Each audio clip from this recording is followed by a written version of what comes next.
দেখুন কি সুন্দর পিঠেগুলি।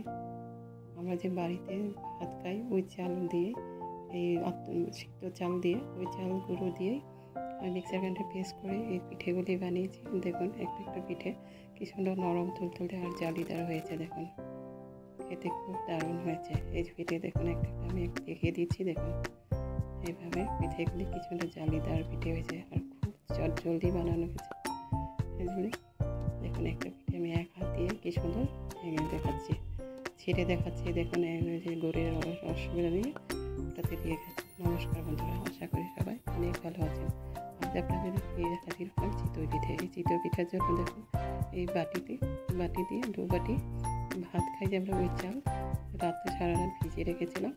এখন ওই ভালো করে ধুয়ে ভিজিয়ে রেখেছিলাম। এখন ওই চাল মিক্সার গ্রাইন্ডার দিয়ে একটু একটু করে জল দিয়ে পেস্ট করে নেব।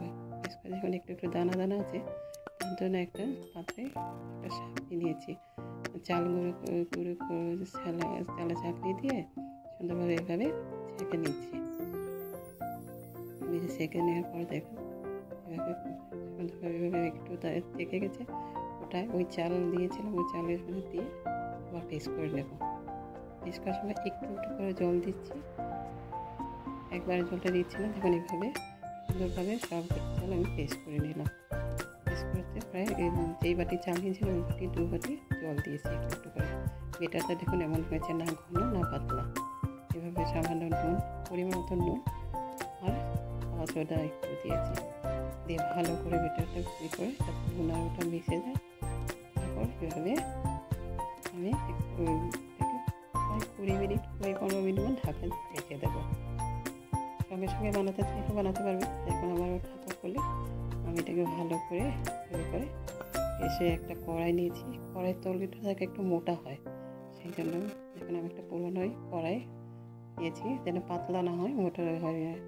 দিয়ে গ্যাসের ফ্লেমটা মিডিয়াম টু হাই রেখে এইভাবে বেটারটা একটু দিয়েছি। আমি ছোটো ছোটো বানাবো, সবাই ছোটোই পছন্দ করে, সেই জন্য একটু জল দিয়েছি। দেখুন ঢাকনাটা দিয়ে চারোদিকে একটু জল দিয়ে এভাবে 1 মিনিট 1.5 মিনিট রাখলে এভাবে দেখবেন যখন হয়েছে, দেখলেই বুঝতে পারবেন।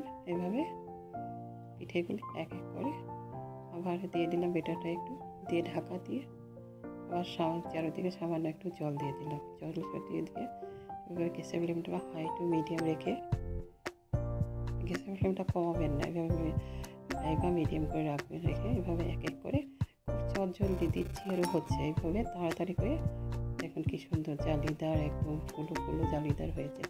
আর এদিকে আমি গুড় একটু জাল দিয়ে রেখেছিলাম। এইভাবে গুড় জাল দিয়ে পিঠেটা খেতে খুব দারুণ লাগে। আর ভিডিওটা সম্পূর্ণ দেখার জন্য সবাইকে অনেক অনেক ধন্যবাদ। ভিডিওটা যদি ভালো লাগে একটি কমেন্ট করে জানিয়ে দেবেন।